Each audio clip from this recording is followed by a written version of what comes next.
ഇന്ന് കറുനാരങ്ങ വെച്ച് അടിപൊളി അച്ചാറുണ്ടാക്കാം. നാരങ്ങ ഒന്ന് വാട്ടിയെടുത്തതിന് ശേഷം ഇതുപോലെ കട്ട് ചെയ്ത് അതിനകത്തെ തൊലി, ആ ഉള്ളിലത്തെ വെള്ള ഇതും കുരുവൊക്കെ കളഞ്ഞെടുക്കാനിട്ട് ചെറുതായിട്ട് കട്ട് ചെയ്ത് ഇട്ട് കൊടുക്കുവാണ്.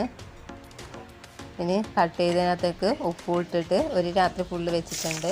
പിറ്റേന്നാണ് അച്ചാറിടുന്നത്. അതിന് വെളുത്തുള്ളി, ഇഞ്ചി കൊത്തിയരിഞ്ഞതും പിന്നെ കാന്താരിയും കൂടെ നല്ലെണ്ണയിൽ വഴറ്റിയതിന് ശേഷം അതിലേക്ക് 3.5 സ്പൂണ് കാശ്മീരി ചില്ലി പൗഡറും മഞ്ഞൾപ്പൊടിയും കൂടെ ചേർത്ത് നന്നായിട്ട് ഇളക്കിയതിന് ശേഷം ഇനി അതിലേക്ക് നാരങ്ങ അരിഞ്ഞതും കൂടെ ചേർത്ത് കൊടുത്ത് നന്നായിട്ട് ഇളക്കി യോജിപ്പിച്ചെടുക്കുവാണ്.